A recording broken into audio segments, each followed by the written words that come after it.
Tidak seperti Mas Ridwan, yang hanya bertahan 2 menit, tapi, siapa laki-laki itu? Pikirku, aku teringat ponakanku, dia baru lulus kuliah, dan menginap di rumahku. Kisah ini dimulai dari titik permasalahan aku dan suamiku mulai berubah. Perkenalkan, namaku Indah, usiaku 38 tahun. Aku sudah menikah selama 16 tahun, dan memiliki 2 orang anak laki-laki, yang berusia 11 dan 8 tahun. Suamiku bernama Ridwan, 3 tahun lebih tua dariku. Ia bekerja di pusat pemerintahan daerah, tempat kami tinggal, dan memiliki posisi yang cukup tinggi. Sehingga, kehidupan ekonomi keluarga kami, lebih dari cukup. Pada awalnya, kehidupan kami sebagai suami istri, sangatlah harmonis. Dia selalu bisa memberikannya dengan sempurna. Begitu pula aku, yang selalu memberikan yang terbaik untuk suamiku. Namun, perlahan-lahan, Mas Ridwan mulai berubah sikapnya. Sekarang, dia seperti malas-malasan kalau hendak demikian itu. Dulu, sebelum melaksanakan tugasnya denganku, ia seringkali bersikap lembut, namun sekarang, ia langsung saja, tanpa ancang-ancang terlebih dahulu. Hampir setahun terakhir, hubungan kami menjadi semakin dingin. Bahkan, pikiranku pun mulai liar. Apakah ia punya wanita lain, atau apakah aku ini sudah tidak menarik lagi di matanya? Padahal menurutku, aku ini masih rajin merawat diri. Kadang, sehabis mandi, aku suka berkaca, dan bergumam sendiri, juga memperhatikan bagian tubuhku satu persatu. Memang, wajahku sekarang mulai ada kerutan. Namun, aku merasa, dengan rambut panjang lurus, dan hidung yang mancung, aku masih cukup cantik dan menarik. Aku memang sudah tidak seperti yang dulu, tapi aku merasa, diriku masih menawan. Akhir-akhir ini, Mas Ridwan sering membuatku kecewa. Namun, sebisa mungkin, aku menjaga kesetiaan terhadapnya. Awalnya, aku menerima saja keadaan ini, namun, karena kebutuhanku yang tak terpenuhi, aku mulai mencari jalan keluar. Ditambah lagi, karena pengaruh koneksi internet yang terpasang di rumah kami baru-baru ini, karena memang kebutuhan anakku sekolah. Awalnya, aku tidak pernah tertarik dengan internet, namun, karena kejadian itu, semua jadi berubah.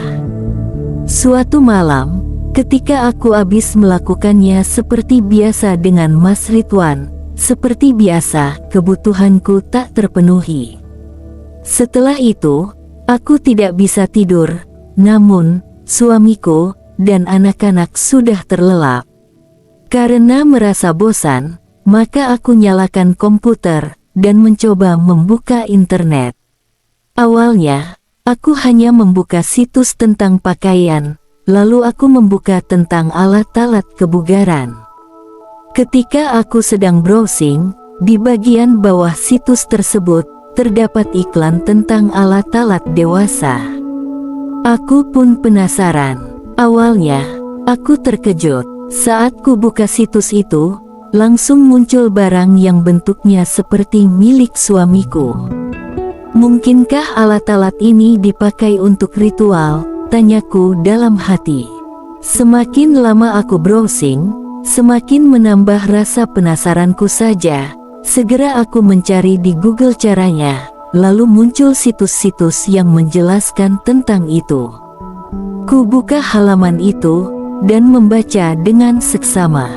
Aku melihat alat-alat yang ditawarkan, tanganku tanpa kusadari, sudah mulai bergerak kemanapun dia suka. Aku pun semakin terlena. Saat itu, kebutuhanku yang tak terpenuhi seutuhnya pun, ku dapatkan sendiri. Setelah selesai, aku baru bisa tidur dengan nyenyak. Keesokan harinya, aku dengan perasaan yang bersemangat, Keinginanku yang terpendam telah kudapat meski hanya dengan tanganku sendiri. Kini, aku pun telah siap memulai hari seperti biasa. Di saat suamiku pergi kerja dan anak-anak berangkat sekolah, tinggallah aku sendirian di rumah. Pekerjaan rumah telah menantiku. Namun, aku dahulukan ke warung Bu Romlah untuk membeli sayuran untuk dimasak. Namun, entah kenapa, hari itu aku mau beli timun, padahal aku sendiri tidak tahu mau diapakan timunnya. Mungkin gara-gara saat pegang timun, aku langsung teringat yang tadi malam. Sampainya di rumah, aku langsung membongkar kantong plastik belanjaan tadi. Timunlah yang aku cari pertama kali. Ku pegang buah timun tersebut, sambil menyalakan komputer, aku langsung membuka situs semalam. Namun, aku ingin sesuatu yang lebih. Aku pun mulai mencari-cari, dan sampailah pada sebuah situs yang menyajikan video. Untuk beberapa saat, aku memperhatikan video itu. Adegan perang-perangan yang diperankan oleh orang bule tersebut membuat jantungku mulai berdetak tak beraturan. Singkat cerita, sudah sebulan lebih aku seperti itu di depan komputer. Hampir setiap pagi, ketika suami dan anak-anak sudah berangkat, aku melakukannya. Namun, tetap saja aku merindukan yang asli, yang bisa membuatku terpenuhi. Tidak seperti Mas Ridwan, yang hanya bertahan 2 menit, tapi siapa laki-laki itu, pikirku. Kebetulan, tak lama kemudian, kakak perempuanku menitipkan keponakanku di rumah kami. Rangga namanya. Dia baru saja lulus kuliah dan mau mengikuti wawancara kerja di salah satu perusahaan di kotaku yang dilakukan beberapa tahap sehingga tidak selesai dalam 1 hari. Makanya kakakku menyuruhnya untuk tinggal di rumahku. Dan kalau sudah pasti diterima, baru ia akan mencari kosan. Hari itu, seperti hari biasanya, anak dan suamiku sudah pada berangkat. Rangga pun sudah bangun sedari pagi. Otomatis, acara rutinitasku pun terhambat. Muncullah pikiran gila di otakku. Pasti Rangga tidak akan melaporkannya ke siapapun. Aku harus membuat rencana agar dia terpancing. Aku benar-benar sudah kehilangan akal sehatku. Setan sudah menguasai diriku. Dan aku pun benar-benar melaksanakan rencana gilaku itu. Tidak seperti biasanya, pagi itu aku langsung mandi. Dan rumah yang biasa ku bereskan, ku abaikan dulu. Aku memutuskan memakai daster warna pink dan sederhana. Pokoknya aku harus membuat Rangga terpancing begitu melihatku. Setelah selesai berdandan, aku langsung mencari keponakanku itu. Kutemui dia di ruang tamu, sedang sibuk dengan HP-nya. "Kamu mau pergi jam berapa hari ini?" tanyaku berbasa basi.